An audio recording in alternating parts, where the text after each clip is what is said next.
Biblias, Gálatas 3:1 al 18, no lo vamos a leer porque la vamos a escuchar. Vamos a ir viendo algunos pasajes, desarrollando algunos pasajes y por ahí leyendo algún versículo o una serie de versículos que nos puedan guiar en el pensamiento que Pablo tiene en este desarrollo. Abraham, la ley y el pacto de gracia. Pero quiero orar antes de comenzar. Señor, a ti te pertenece toda la gloria, toda la honra. Indigno somos delante de ti y me siento ante tu presencia indigno también. Meñor, gracias por este tiempo que podamos compartir tu palabra. Abre nuestros corazones y sigue enseñándome a mí y por medio también a mis hermanos. En el nombre de Jesús. Amén. Amén. Pastor Lucas dice que él quiere ser como Pablo. Yo también quiero ser como Pablo, pero en la parte, en el fuego, en el deseo, en su entrega de servir, que solamente sea servir al Señor la prioridad. Pablo tenía eso, decía, no me importa si paso hambre, si naufrago, si me encarcelan, si me azotan, yo quiero servir al Señor. Pero también quiero ser como Abraham. Hace ni tonto yo tampoco, ¿no? Quiero tener la fe de Abraham. Entonces haría bueno tener la fe de Abraham. No digo que Pablo no haya tenido fe, hay que tener fe para hacer lo que él hacía o cómo él se dejaba usar, pero como dice el padre de la fe, quiero ser como Abraham.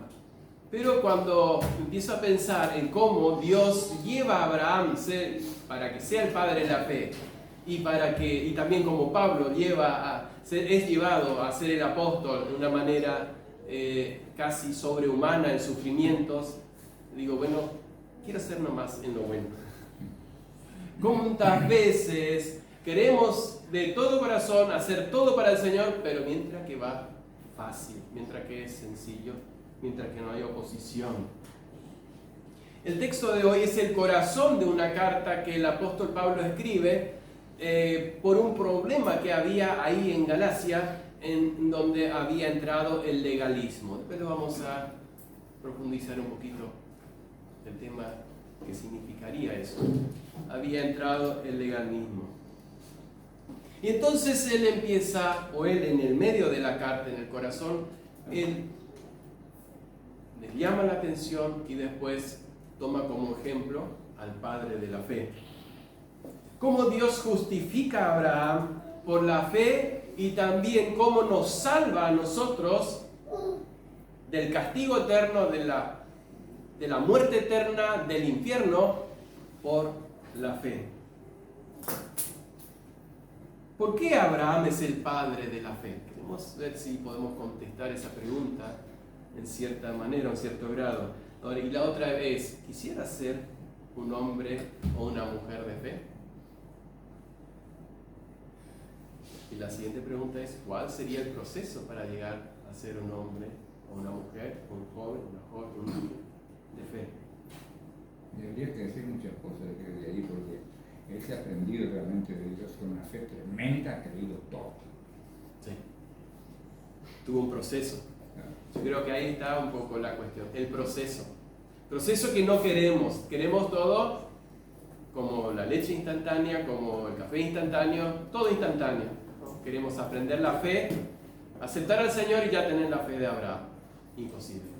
Aceptar al Señor y ya ser un predicador como Pablo. Imposible.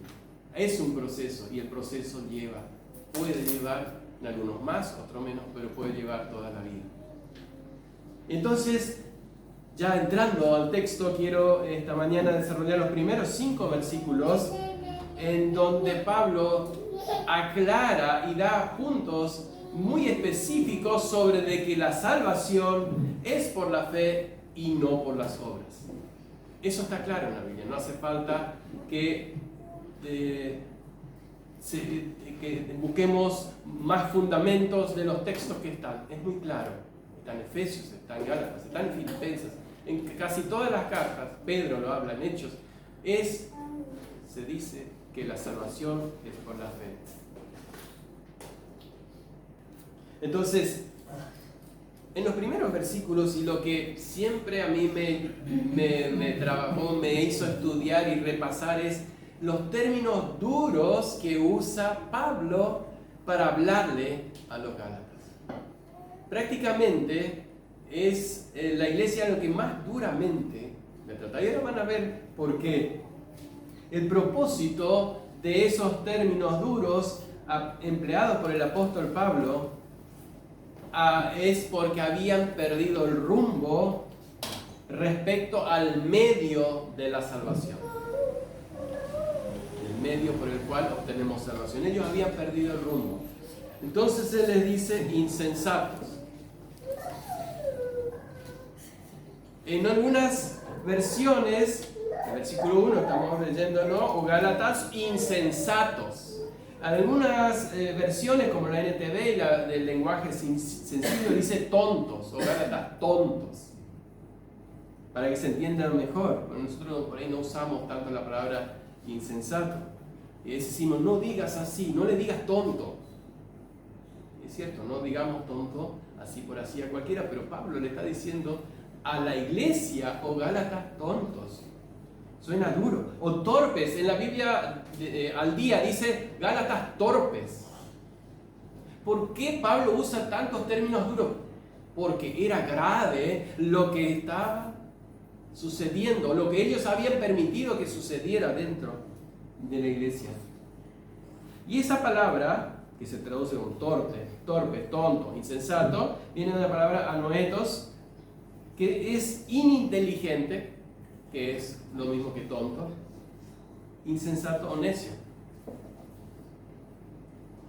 El siguiente término duro que él usa, y estamos hablando de los términos duros que él usa para describir o para adjetivizar, si es la palabra correcta, ¿no?, a la iglesia, ponerle un adjetivo, es fascinó. ¿Quién os fascinó? Parece que la Reina Valera es la más suave al poner esos términos, al traducir esos términos. Porque en realidad la 960, porque la 1909 dice ¿quién os embrujó? Una iglesia embrujada. ¿Se imaginan ustedes leer la carta o escuchar que alguien lee y dicen ¿quién los embrujó? El término es vascaíno y significa calumniar, difamar, embrujar o hechizar. Cualquiera de esos términos es lo que dice ahí. Hechizado, dije, o embrujado. ¿Quién los hechizó? ¿Quién los embrujó? La Biblia, lenguaje sencillo, dice ese versículo. Leo el versículo completo, lo tengo transcrito acá. ¡Ay, Gálatas! ¡Qué tontos son ustedes! Hasta parece que estuvieran embrujados.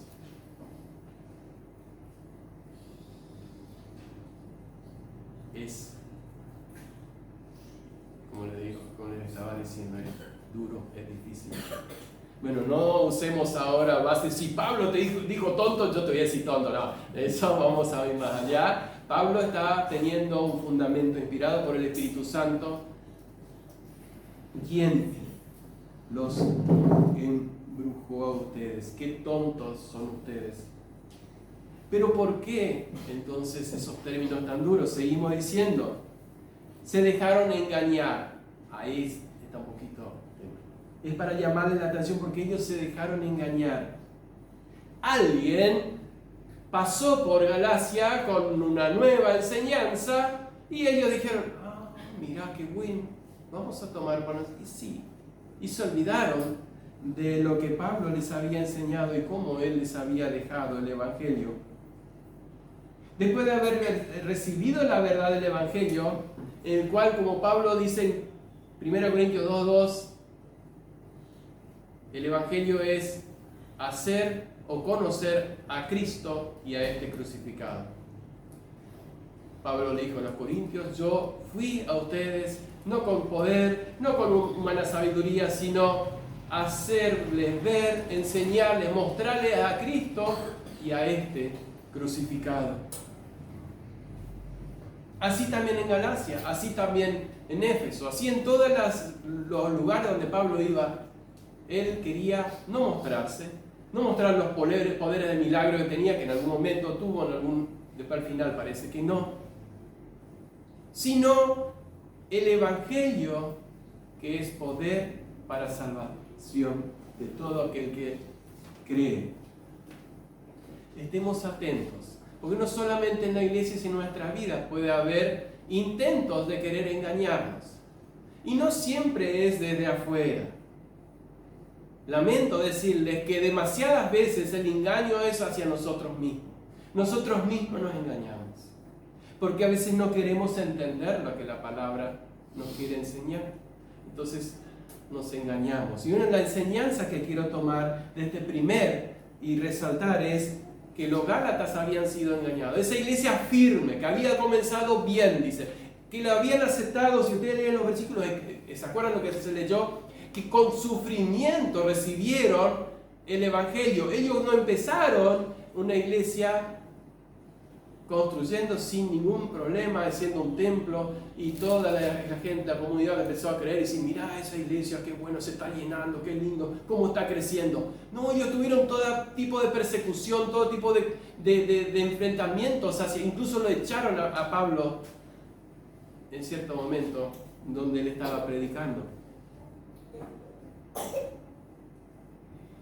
Y entonces Pablo, después de usar estos términos duros, en el versículo 3, él advierte del peligro del legalismo.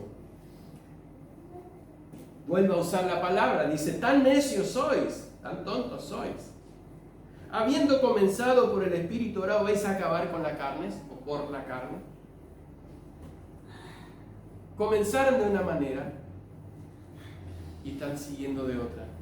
Recibieron el Evangelio por la fe, pero dejaron de vivir por la fe.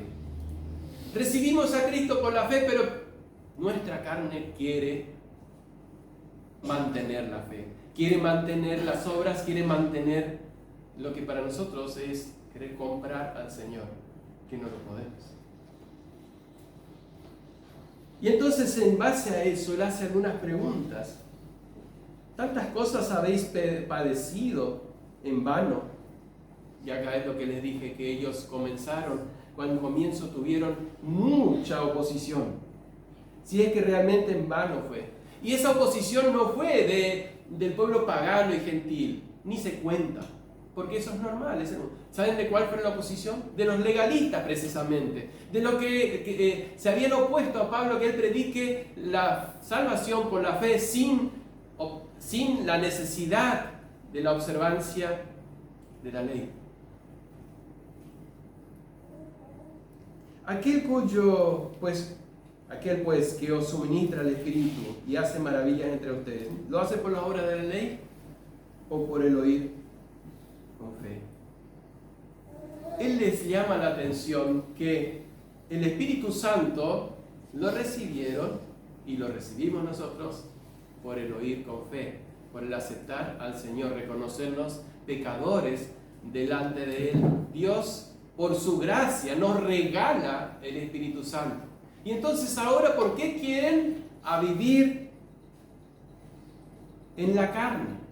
Volver a la ley.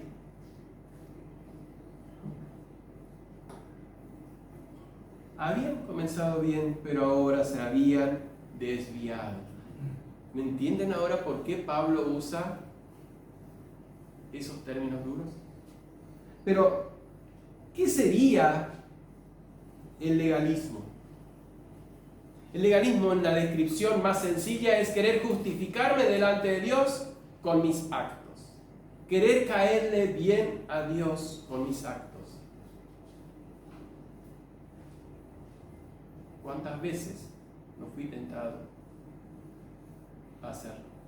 ¿Y cuántas veces no lo hice? ¿Cuántas veces somos tentados a querer quedar bien delante de Dios? ¿Quién ve los corazones? Después de ser salvo incluso. Lo peor sería. Antes lo hacemos sin saber, pero cuando somos salvos tenemos que saber que no vamos a poder quedar bien delante de Dios con nuestros actos, con nuestros buenos actos. Pero también el legalismo no es solo yo querer justificarme, sino también juzgar a mi hermano con mis medidas y mi vara. Queda fuera la exhortación. Dios, en la sabiduría que nos da a través del apóstol Pablo, dice: exhortaos unos a otros. Es un llamado a llamarnos la atención, pero con fundamento en la palabra de Dios. El legalismo sería: o haces lo que yo hago o lo que a mí me gusta, si no estás fuera de la voluntad de Dios.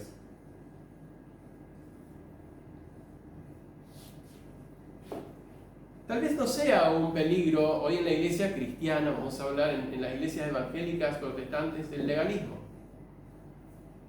hasta el punto de volvernos a la ley. Pero muchas veces nos pasa, y lo he hecho y reconozco, de ponerle a mi hermano, encasillar a mi hermano con mis reglas o con mi ley.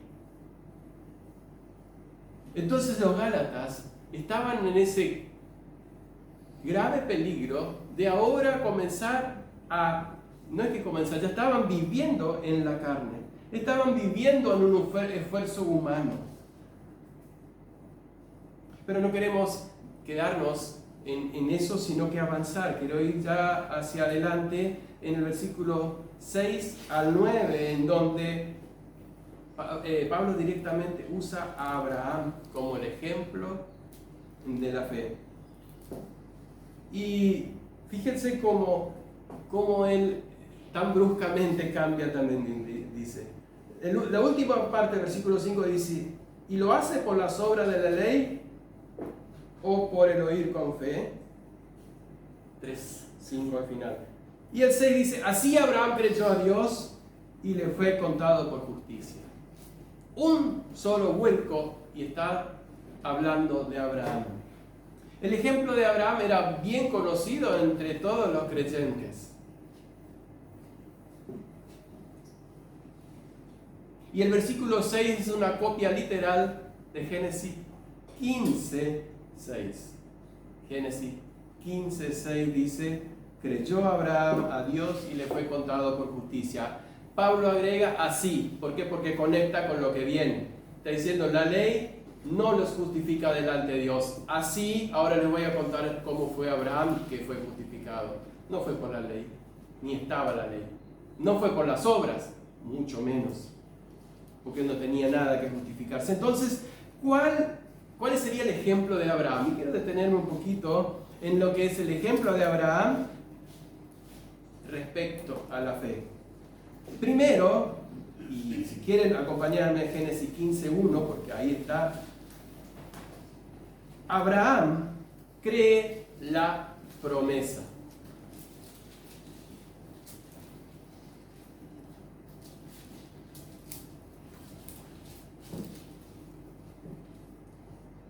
Abraham cree la promesa.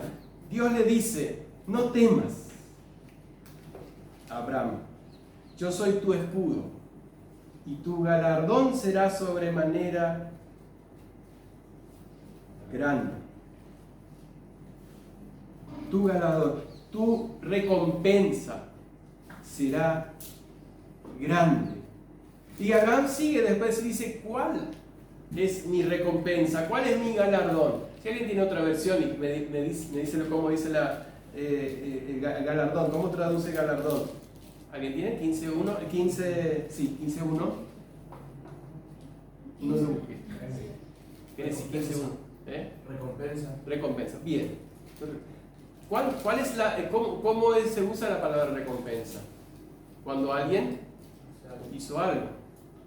Se recompensa al menos con un gracias, o te hago un regalo, o te doy dinero. Es una recompensa. Cuando trabajamos, la recompensa o el pago es el salario. Cuando nos portamos mal, cuando éramos chicos, nuestra recompensa, ¿qué era? La vara. Una buena vara variada. Sí, se ríen, pero porque parece que pasaron por esa. La recompensa es algo respecto a lo que se hizo. Hay un equilibrio o una contraparte sería la palabra. Y entonces Abraham dice, ¿y cuál es mi recompensa, Señor? ¿Sabes qué? Estoy usando la palabra de Abraham, o sea, en mi vocabulario. ¿Cuál sería mi recompensa? ¿Sabes cuál sería mi mejor recompensa? Un hijo. Porque así lo dice. ¿Qué me darás siendo así que ando sin hijo? ¿Cuál es la recompensa que me vas a dar si no ni siquiera tengo hijo? Lo más grande para mí sería un hijo. ¿Qué otra cosa me puedes dar?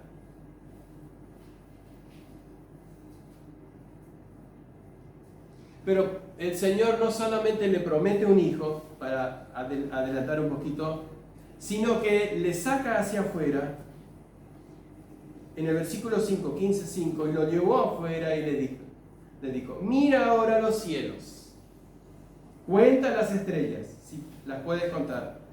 Y le dijo, así será tu descendencia. ¿Un hijo? ¿Qué le prometió el Señor? ¿Un hijo? ¿Solo un hijo le prometió? No, toda la descendencia. La descendencia que como la estrella. Qué lindo La cantidad. pensar, mira, el Señor me dio un hijo, vamos a ponernos en el lugar de Abraham. Pero no me está hablando solamente de un hijo que todavía no tengo, sino que ese hijo será tan importante, vamos a poner entre comillas, porque después de ese hijo, o más adelante, va a ser en cantidad que no nos puedo contar. ¿Contar? No nos puedo, Señor, no puedo contar las estrellas. Bueno, así va a ser tu descendencia. Y ahí es donde queda el versículo que Pablo toma. Y creyó a Jehová y le fue contado por justicia.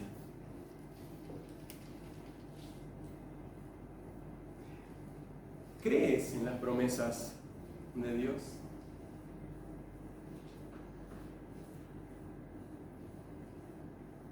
¿Recordamos qué promesas a Dios le podemos decir al Señor en oración? Sigo confiando en tu promesa. Aunque no estoy viendo a Abraham, o sea, estamos viendo el título del ejemplo de fe. Pasaban los años y no aparecía esa promesa, no aparecían las estrellas del cielo. Tal vez Abraham se imaginaba, bueno, el año que viene Sara va a tener un hijo, a los 17 años, 20 o 21 años, se casa y va a tener 18 hijos. Tengo 18 nietos en 25 años o en 30 años. Estoy tirando números al aire. Pero no. El Señor le dijo, tu descendencia va a ser como la estrella. No le dijo cuándo. No le dijo cómo va a ser. Ahí es donde nosotros nos podemos a veces en el lugar de Abraham y pensamos, claro, si el Señor no le dijo cómo, entonces yo tengo que, ayudar.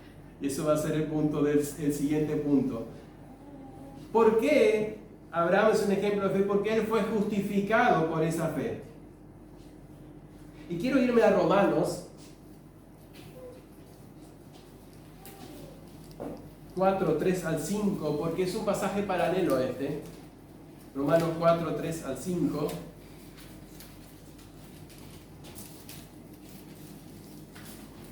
Porque ¿qué dice la Escritura? Creyó Abraham a Dios y fue contado por justicia. Pero ahora el que obra no se le cuenta salario como gracia, sino como deuda. Mas el que no obra, sino que cree aquel que justifica al impío, su fe le es contada por justicia. Ese es el punto. Dice en Génesis que Abraham le creyó, le tomó en serio, serían nuestras palabras hoy, le tomó en serio a Dios. Entonces nosotros decimos, ¿en serio me decís? Cuando estamos por ahí en duda. Pero Abraham no se hizo la pregunta, ¿en serio me decís? Sino que lo creyó, lo tomó en serio. No sé, Señor, cómo lo harás, pero te creo. Y entonces dice que esa fe le fue contado como una obra. Ven ahora la conexión que hace Pablo, que al principio que le reta tanto a los Gálatas, ¿por qué ellos vienen ahora a querer hacer algo para agradar al Señor o para recibir su favor por la ley? El Señor dice que Pablo dice que el Señor a Abraham, ese simple acto de aceptar por la fe lo que el Señor le promete, lo justifica. Abraham no tenía nada que ofrecer. Él no tenía un hijo en sus brazos y decir, sí, claro, yo lo voy a educar bien para que sea un buen hijo, que después te sirva, te ame y tenga muchos hijos para que tenga muchos nietos y así todo el mundo. Entonces, como la estrella del cielo, ese esfuerzo que vamos a hacer va a ser para tu gloria, porque así demostramos quiénes somos. Él tiene que creer completamente, como dijimos, en la promesa y eso lo justifica. Pero el Señor, esa fe que ahora es tomada como una semilla, la lleva a probar. Yo dije hoy que no es de la noche a la mañana, no es el momento de ser salvos, estamos llenos de fe. Y el primer punto es esperar en un proceso natural. Recordemos que Abraham tenía 86 años, Sara 77. Piensen ahora en alguien de 86 años, acá no hay. Nuestro hermano Federico tiene 82. Sara 77. Y es seguir esperando en la promesa de Dios. Un hijo. Un hijo. Sí, claro. La promesa sería fácil si sería cualquier otra cosa menos un hijo. Pero él seguir esperando la promesa del Señor. Y cuando pasaban los años, y llegó hasta los 99,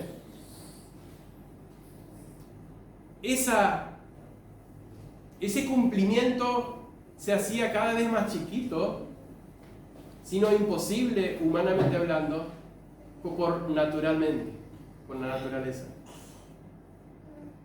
¿Cuántas veces Dios no nos lleva a ese punto de cuando ya no tenemos nada en qué poder depositar nuestra confianza? Cuando ya el paracetamol no alcanza para calmar el dolor o para calmar la molestia o bajar la fiebre, o cuando ya no hay más en el cajero o en el bolsillo. El Señor dice, la confianza. Seguir confiando. La promesa. A sus hijos no le faltará el pan.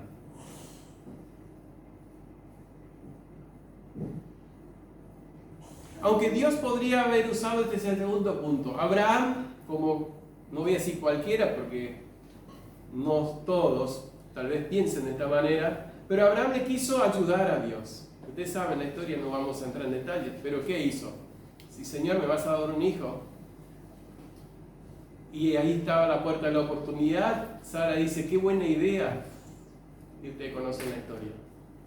Dios podría haber usado ese pecado, ese error de Abraham, igual para bendición. Sí, bueno, te equivocaste, yo te quería dar un hijo, pero está bien, ahora tenés a Ismael, ya tenés un hijo perfecto, sigamos adelante. Dios dice, no va a ser él. Después más adelante pueden volver a leer el texto donde dice, no va a ser Ismael, vas a tener un hijo con Sara. Dios lleva nuestra fe al punto, si queremos crecer en la fe, Dios va a llevar nuestra fe hasta el último hito antes de cortarse la soga. Al límite, esa sería la palabra, al límite. ¿Has sentido que alguna vez Dios te llevó a ese límite? ¿O te ha pasado que empezaste a proponerle a Dios soluciones en medio de la espera?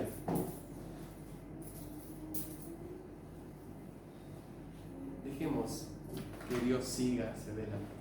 Obvio, no vamos a hacer como esa historia que cuentan del hombre que estaba sobre su casa que estaba inundada y vino una lancha y le dijo, no, yo confío en el Señor, no se dejó rescatar. Vino un helicóptero y él le dijo, no,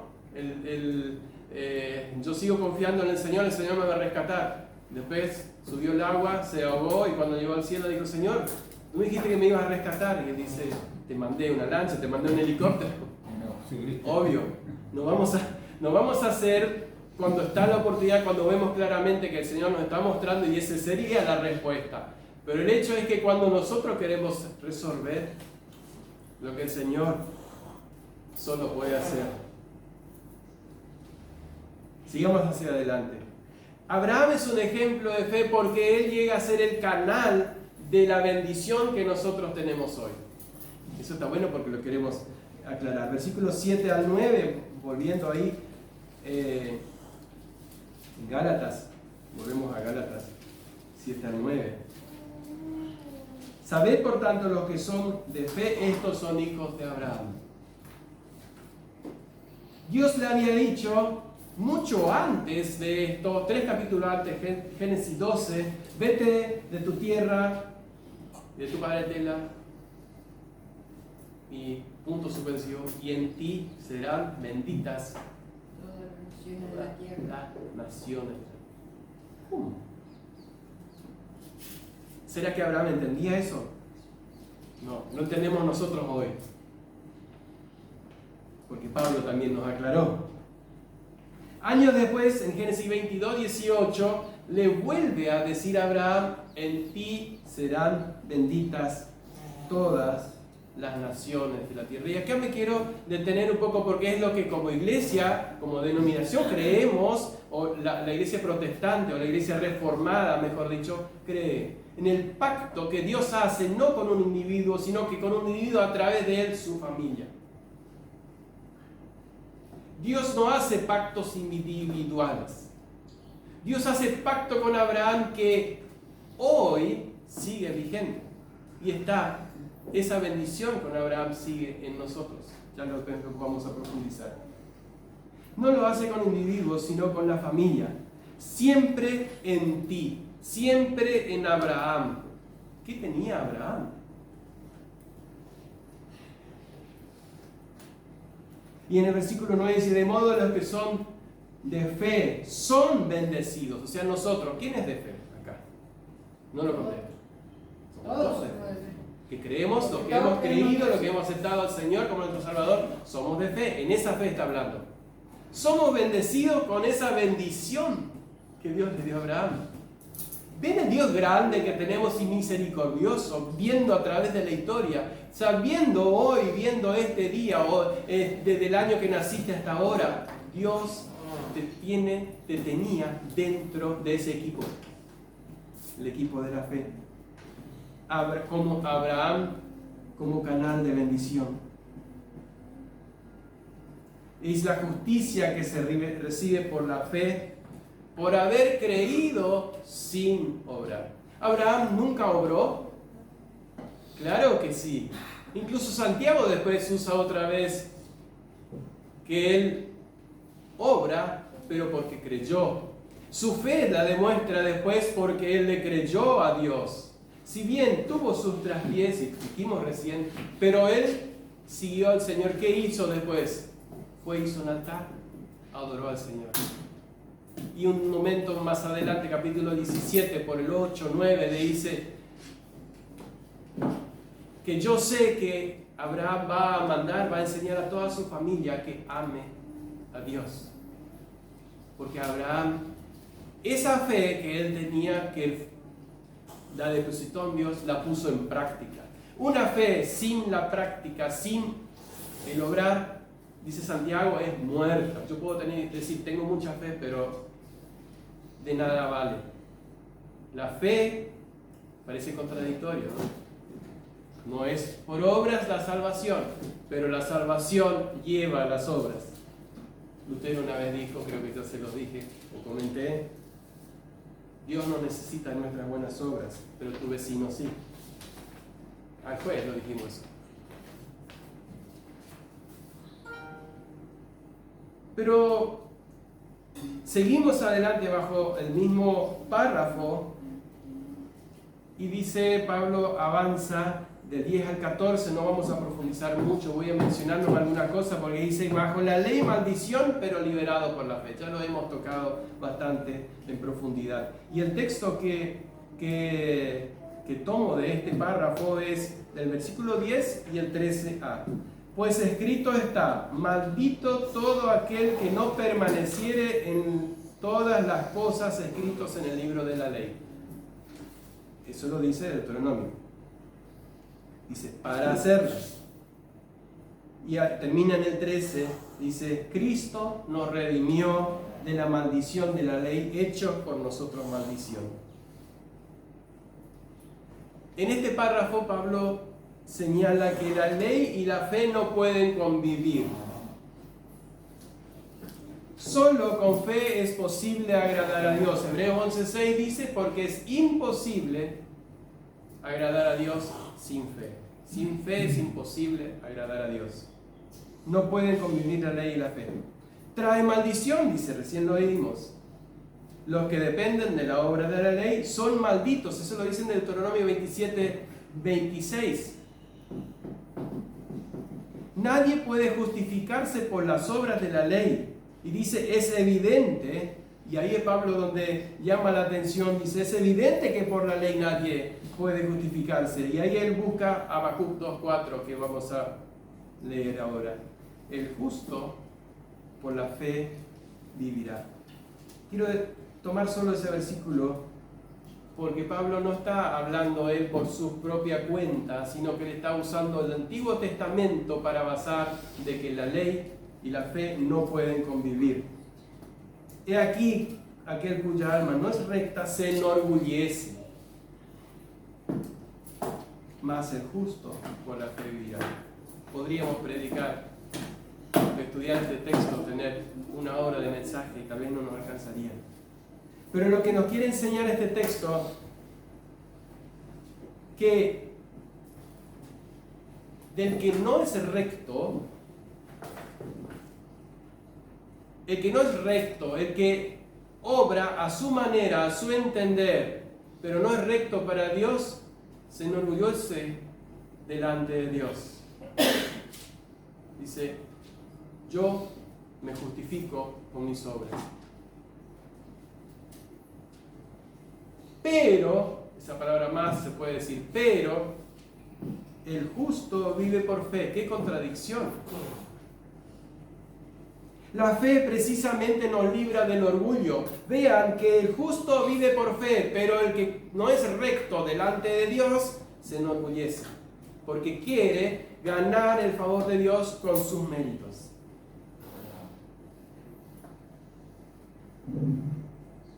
Solo en humildad, sin méritos, puede haber fe, porque el justo necesita fe.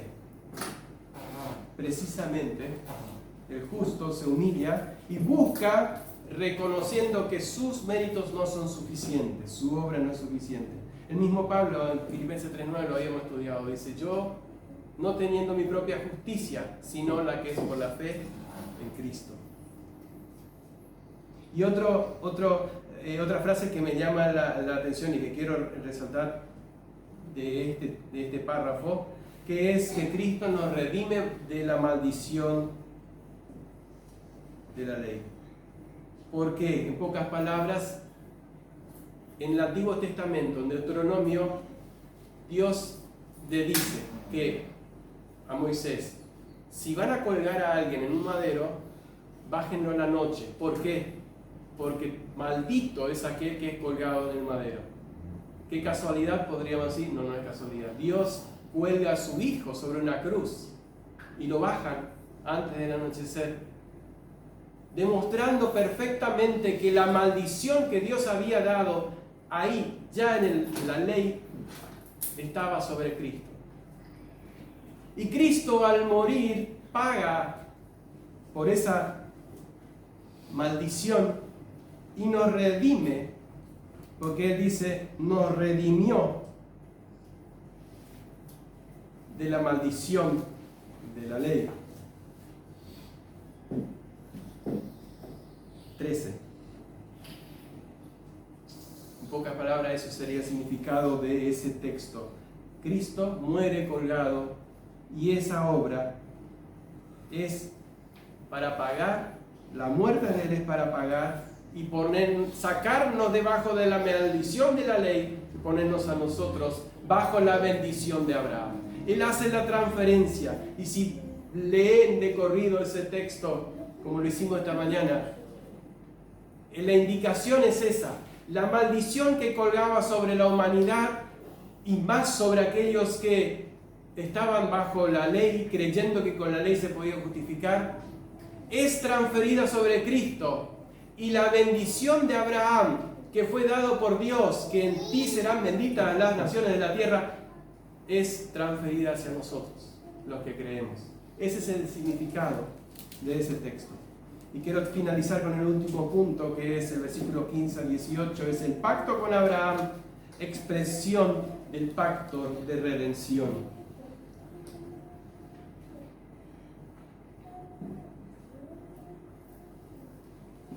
De nuevo, no hay mucho que aclarar, pero en el versículo 16 dice: a Abraham fueron hechas las promesas, y a su simiente, la cual es Cristo. La promesa hecha a Abraham dice que fue hecho a su simiente en singular, lo aclara el apóstol, que es Cristo. Y lo asegura el versículo 15, el tema del pacto. Por eso hablamos del pacto de gracia. Dios, dice un famoso cantante que antes escuchábamos, todavía se escucha: Dios es un Dios de pactos. Dios comenzó haciendo un pacto con su Hijo en la eternidad, el pacto de redención. Hizo un pacto en el Edén con Adán, no está explícito, pero está implícito dentro de lo que él le dice a Adán. En la perfección del Edén se llama el pacto edénico. El hombre desobedece y Dios hace un pacto con él, redimiéndolo, perdonándolo, vistiéndolo con la justicia de la fe, porque le hace una túnica. Hace un pacto con Noé, hace un pacto con Abraham, hace un pacto con David, primero con Moisés, un pacto con David, y hace un pacto a través y con Cristo, el nuevo pacto, que es el pacto de la redención. Dios es un Dios de pacto, y Pablo dice: si Dios hace un pacto, fíjense, dice, hay un pacto humano que se hace. Bueno, hoy es bastante difícil que se cumplan las palabras, pero en su momento era muy valioso. El pacto humano que se hacía era cumplido, cueste lo que cueste. Y el pacto que a lo que se refiere la palabra pacto en hebreo es berit. Quiero aclarar un poquito para que entendamos el contexto. ¿Por qué la palabra pacto? Berit significa cortar. ¿Qué tiene que ver con pacto? Cortar. ¿Se acuerdan cuando Dios le dice a Abraham: voy a hacer un pacto contigo? Y Abraham separa animales y los corta por la mitad y hace un camino entre parte y parte, excepto las aves, los demás animales los parte, y queda un camino ensangrentado entre las piezas de los animales partidos. Abraham no pasa por ese camino. Dios sí. Cuando alguien hacía un pacto, se hacía eso. En ese momento se partía un animal, en el medio quedaba la sangre y pasaban los pactantes y decían que con esta realidad de una sangre derramada, así como estoy pisando una sangre derramada, con esta seguridad yo voy a cumplir mi parte del pacto. Abraham no cruzó, Dios cruzó con una antorcha, dice, con un fuego, pasó entre medio de los animales.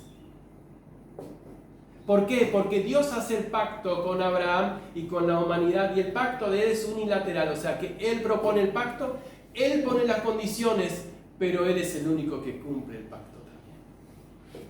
¿Qué parte has cumplido? ¿Qué parte yo cumplí del pacto? Bueno, la fe puede decir: sí, yo creí, esa parte es del pacto. Sí, pero dice que hasta la fe es un don de Dios, en Efesios 2. 8 al 10. Así que el único que cumple el pacto perfectamente es Dios. Y es un pacto que dice, una vez ratificado, en el versículo 16, una vez ratificado, no se invalida más, no será invalidado. Invalidar o ratificar es revalidar algo que ya fue hecho, fue dicho, fue escrito.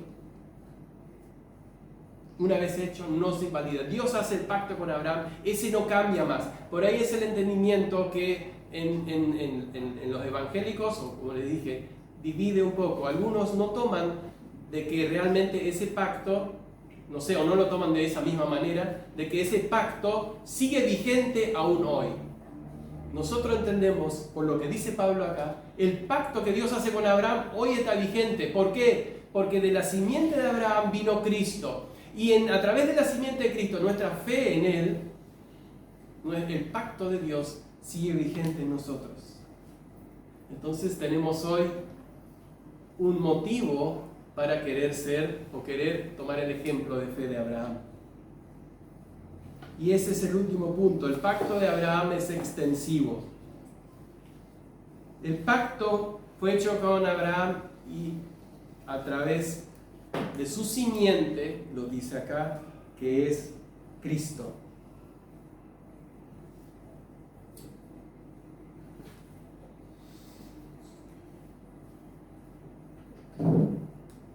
Lo que pone a este pacto por encima del pacto de la ley, que lo vamos a ver en el próximo mensaje, que tiene que ver la ley en todo esto. ¿Por qué? O Dios se equivocó ahí, como dice, ay, la verdad que se me pasó, le di demasiadas leyes y vamos a volver otra vez para atrás. ¿Por qué? Digo así, ¿no? En tono de broma. Abraham hace un pacto de gracia y después la ley, ¿qué es? Dejamos para la próxima. Y vuelve después a la gracia, a la fe en Cristo. En versículo 18 dice, la herencia, porque si la herencia es por la ley, ya no es por la promesa, pero Dios la concedió a Abraham mediante la promesa. ¿Ven la unión que hay? Cristo y Abraham. Cristo es la simiente de Abraham. El pacto con Abraham, para los que somos de fe, es extensivo hacia nosotros hoy. Y como conclusión, para terminar en este punto, podemos decir que el pacto con Abraham es de pura gracia. Abraham no hizo nada, solamente creyó y Dios le tomó como justicia. Pero ¿cómo se pertenece a ese grupo selecto de bendecidos en el creyente de Abraham? Circuncidando, volviéndose a la ley. Estos días hablábamos con el hermano Federico, ¿no? Que alguno está bastante en boga hoy, que hay creyentes que se vuelven a la ley y se circuncidan y empiezan a hacer todas las obras de la ley. Eso es para recibir la promesa de Abraham, porque Abraham se circuncidó, podemos decir, claro, pero fue por una respuesta hacia Dios, mostrando su fe y su obediencia a Dios. Resumiendo, ¿cómo se pertenece a ese pacto? Es creyendo en Jesús. ¿Quieres ser un hijo de Abraham?